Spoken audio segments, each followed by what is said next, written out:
Kshirsagar, currently in second year, enrolled in the program of mechanical engineering. Today, I have been given the wonderful opportunity to interview the great personality, Dr. Gaurav Nahar sir, who is the founder of Defiant Renewables Pvt Limited company. Thank you so much, sir, for giving us time to interview you. My pleasure. Now let's start a bit about yourself. Can you please share your background and what led you to entrepreneurship? I'm a chemical engineer, so I did my chemical engineering diploma from PCCOE first. PCCOE, it was called PCP, Polytechnic, before becoming a PCCOE. After doing that, I did my bachelor's in chemical engineering from AISSMS College of Engineering. Then after doing my bachelor's degree, I went to England to pursue higher studies. I did my master's and PhD there. So I always wanted to work on new technologies. So from the beginning of my engineering studies, I wanted to go abroad and study and then come back to India. So I did my master's and PhD from United Kingdom. University of Leeds I did my PhD, and University of Birmingham I did my master's. So I did my so my education or my higher studies were related to hydrogen energy, focusing on production of hydrogen and fuel cells. So now everybody in the world is researching on hydrogen. A lot of companies in India are working on hydrogen production from water electrolysis. So back in 2005 when I went to England, hydrogen energy was not a very popular subject. Not a lot of people knew about hydrogen energy. People in England or US did a lot of work on this subject, but in India this was a very new subject. So then I thought that since it was a very new subject in India, not much knowledge was available, or very few people researched on this technology at the time. So then I went to England to pursue my PhD. So I finished my PhD in 2014. I did my masters in 2008. So after coming back in 2014, I started this company around in 2016 with focus on producing hydrogen from biomass and using biomass to generate value resource. Since India is an agriculture country, we have a lot of biomass, and production of biomass is not going to end in India. So there is a very big need to use this biomass to convert to energy and generate value generate value and resource for the biomass. So we focus on generating energy from biomass, especially focus is on generating hydrogen. That's really an inspiring story to hear from you. The way you have worked so hard through the education, and also the way you started the business. Sir, during the initial stage of the business, it's often difficult to secure funds. Sir, how did you secure the funds in the beginning? Did you approach the investors, or did you use your personal savings? So actually I am very fortunate in that way to say, because my parents were very, by God's grace, my father had a very had a very good vision. So he inspired my sister and me to go abroad and do higher studies. So looking at that, we both went to US. My sister is in US. I went to England to pursue higher studies. Till both of us did PhD there. So being a business community or business family, I was very fortunate that my father had kept his savings for me to start my own company. So I'm very lucky in that way that I had a bit of security, I would say, to start the company. Usually it is difficult for people to to become entrepreneurs, because main thing is finance. So a lot of people struggle to have finance. So I am very fortunate in that way to say that my father was very foresighted, and he helped me to set up this company, as he passed away last year. So he was the director of my company. So looking at his perspective, his vision, I would like to see my company grow and become one of the I would not say leading, but one of the good solution providers for hydrogen energy. So as a testimony or as a legacy to his vision. Really wonderful to hear the way your father showed support to you during the early stages. So moving forward, at what age did you start like the entrepreneurial journey, like the starting of business, and what were your biggest challenges that you faced during the initial days? So if you see, it took a while to finish all my studies. So the journey has not been very smooth. There have been a lot of ups and downs till I received my PhD. So I went to England twice. First I did my masters, then I went to US for 1 year. Then I came back and went to England again. So till I received my PhD, I was almost now, maybe I would have been around 30, 32, 33. So looking at that age, so the biggest challenge I faced is, since this is a very new field, not a lot of resources or not a lot of things are available from the market. So the biggest challenge I faced is to develop everything by myself. So if I had to do an experiment to make hydrogen from biomass, let's say I want to make biomass, I had to start from small system, which is like 1 liter capacity small fermenter. So I had to design the fermenter by myself, whether I make it from glass, plastic, steel, all these things. Then make it, troubleshoot it, fix all the problems, try and make it as flexible as possible. So all these things took a lot of time. So whatever things I have developed in my lab is an effort for last 6-7 years. So today a lot of things look streamlined, but it has taken a lot of efforts to do all these things. So the biggest challenge, I think, apart from financial security, the most challenging thing is to develop technology or to develop experimental system, protocols, methods. So most of the things people say it is available, but it is available online, it is freely available, but everything is available online, but it doesn't mean that you can replicate it as easily as possible. So you have to develop your own method, you have to develop your own way of doing it, and there are a lot of challenges which you have to face while developing something, and then you have to develop it in a cost effective manner also. The same thing you can, if you pay somebody, you will do it for you maybe 30,000 rupees. But for example, one small thing which I need to make, but you are developing here as economical as possible, so that you do not have the luxury of a lot of finance or money also to spend on development. So you have to develop things in minimum resources, but it has to be highly efficient. So that is one of the biggest challenges what I faced during the start of my early period of doing all this work in the lab. Plus manpower, training the manpower, aligning the manpower to your vision, to your thoughts is also important. That's wonderful to hear. The advice that you gave the end of the discussion. As running business often involves risk at every stage of the business. While taking those risks, like some of them are right, some of them risks are often wrong. However, to take a risk, it's often necessary to strategize the ways or the methods that you should apply before taking a risk. So what strategies or methods that you take before taking up a risk? There is no any direct answer to this question, honestly speaking, because see, if in terms of challenges or risk, if you consider implement the most challenges or risk, I think I would have is whatever I have developed in the lab, to implement it at scale is the most risk or most challenge I will have to take. So, but if I have to get somewhere, this is a risk which I will have to take anyhow. So taking a calculated risk to get out of the lab is very important. So I have been doing that since last 2-3 years. So we have been working with BRC, another few companies also, to scale up the technology what we have developed in the lab.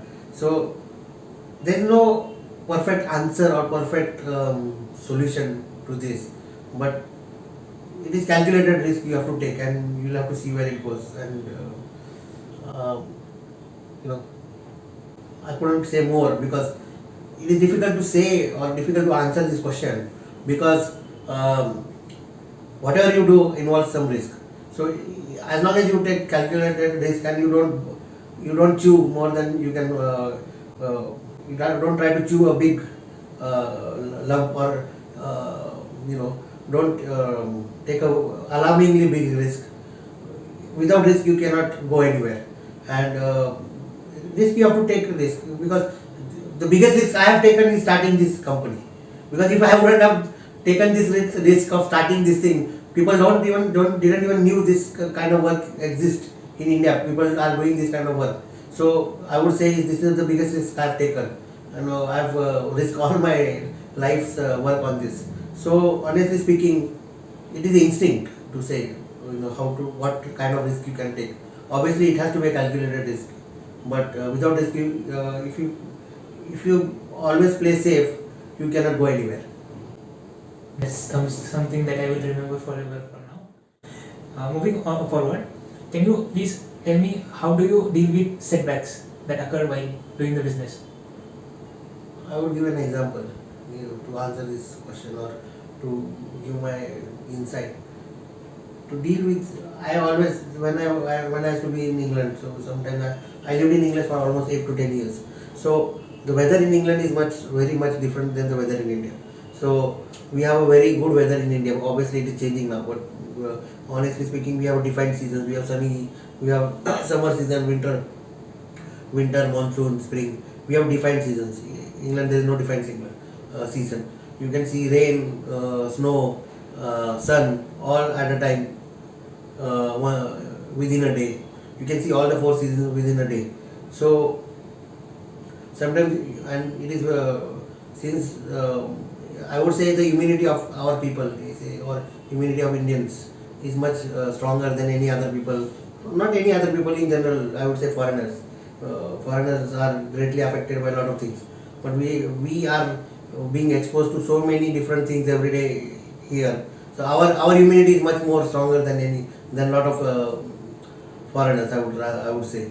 So, but even sometimes people get sick. But there used to be days somewhere where I used to almost sleep for 3-4 days, and it used to be so since there is very limited sun, you always have vitamin D deficiency. So I faced a lot of vitamin D deficiency. So I had to take a lot of vitamin D tablets to deal with vitamin D deficiency.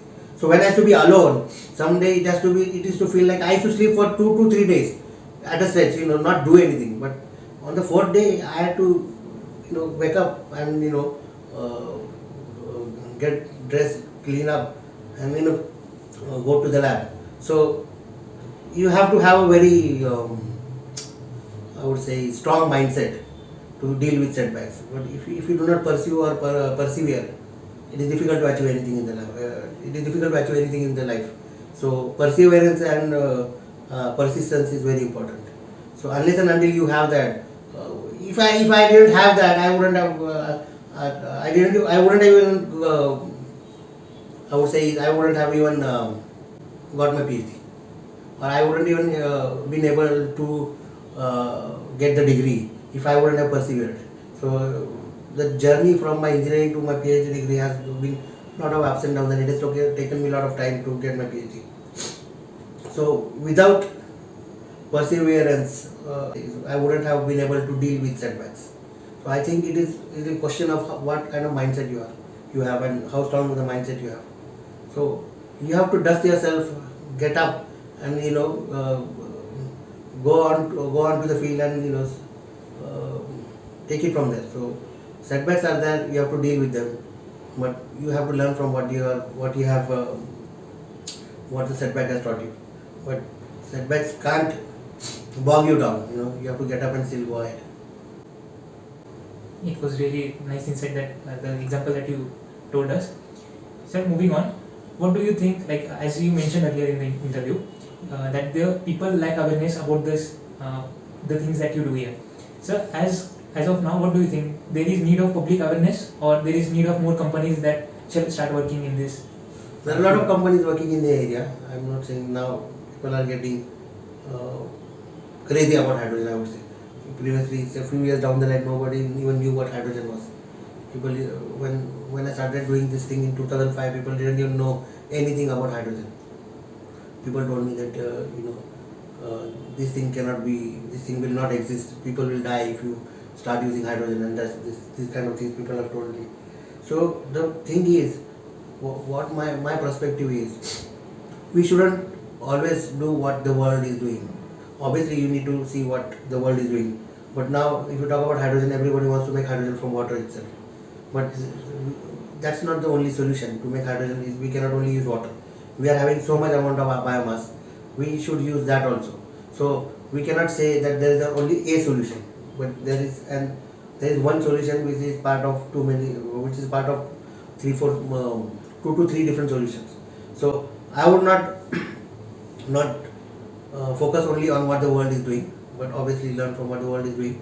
And I would like to do what is suitable to our needs and suitable to our requirements as a country. Because our requirements of country as a country is much different. Since we are an agricultural country, we have so much amount of biomass, it will never end.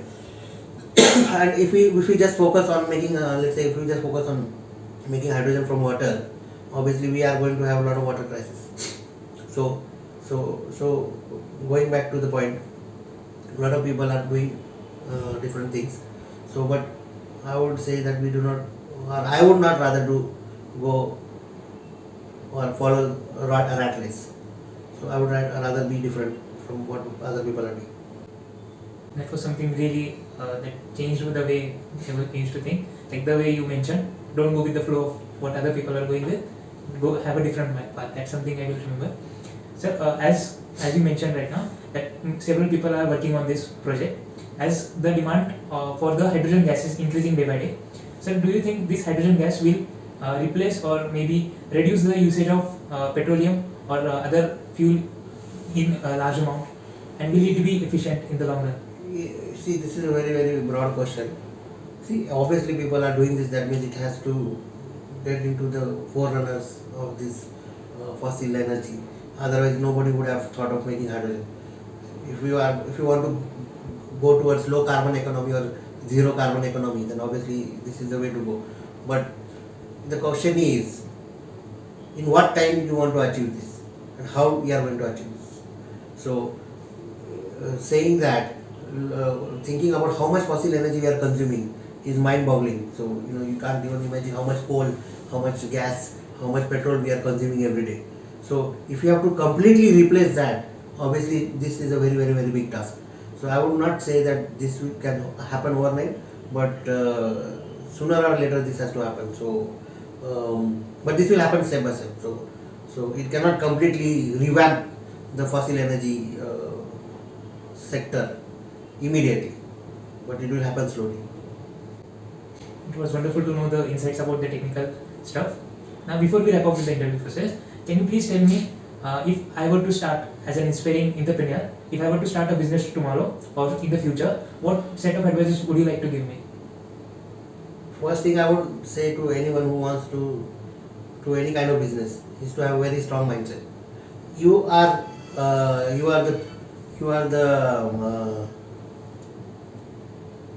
the peon, you are the director, you are the sweeper, you are everything of the company. And unless and until you have that mindset that I will do anything or everything which is required to for the success of the company, then if you do not have that kind of mindset, then you are not fit to be an entrepreneur. A lot of people say, don't do this thing, and you will find all these videos floating on YouTube that you don't do this, you don't do that. If you are doing everything from yourself, your business is bound to fail, and all this nonsense and the crap which people are talking. But if you are starting from scratch, you have to have the mindset that at the beginning you will have to do everything by yourself. Obviously you can hire people, but the owner of the company has to do a lot of things. And unless and until you have that mindset that I will do whatever it takes for the success of the company, it will be difficult for any person to become an entrepreneur. If you have that in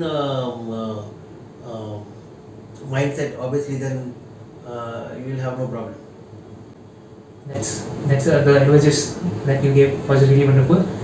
As of now, I am really thankful to you for giving your time, for sharing your journey and insights about the business or the way that you set up your business. Thank you so much, sir. Thank you.